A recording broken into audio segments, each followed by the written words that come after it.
लाहौर समेत पंजाब भर में 16 साल से ज़ायद उम्र के नौजवानों के लिए जुवेनाइल परमिट की सहूलत मुतारिफ करा दी गई। किन शराइत पर यह परमिट जारी होगा और शहरी इससे कैसे मुस्तफीद हो सकते हैं, ये बताएंगे वसीम रियाज। अब ड्राइविंग लाइसेंस के लिए 18 साल उम्र की शर्त खत्म कर दी गई। अगर आपका बच्चा 16 साल का है तो मोटरसाइकिल चला सकता है। वज़ीर आला पंजाब ने पहली बार पंजाब भर में जुवेनाइल परमिट की सहूलत मुतारिफ करवा दी। अब किसी भी खिदमत मरकज में जाकर लाइसेंस बनवा सकते हैं। उम्र 16 साल से 18 साल, फीस 500 से 1000 तक मुकर्रर की गई है। सिर्फ 125 सीसी तक मोटरसाइकिल चलाने की इजाजत होगी।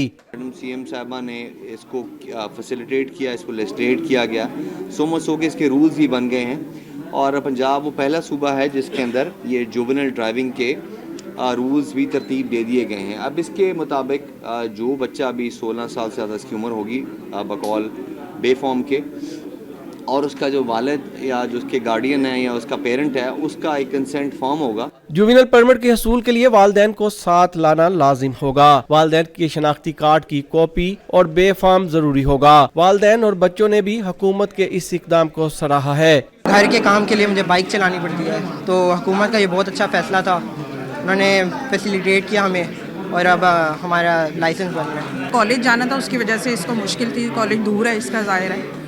तो फिर वैसे भी घर की जिम्मेदारियां, जैसे घर से बाहर से कोई चीज़ लाना, तो उसके लिए भी बहुत मुश्किल होती थी, तो वो चालान हो जाता था। तो अब ये अल्हम्दुलिल्लाह चलेंगे, मतलब जो हुकूमत का फैसला है ये बहुत अच्छा है। हुकाम के मुताबिक इस इकदाम का मकसद नौजवानों में जिम्मेदाराना ड्राइविंग के रुझान को फरोग देना, ड्राइविंग कवानीन की पाबंदी यकीनी बनाना और सड़कों पर महफूज सफर के कल्चर को मजबूत बनाना है। कैमरामैन फारूक अहमद के साथ वसीम रियाज, डॉन न्यूज़, लाहौर।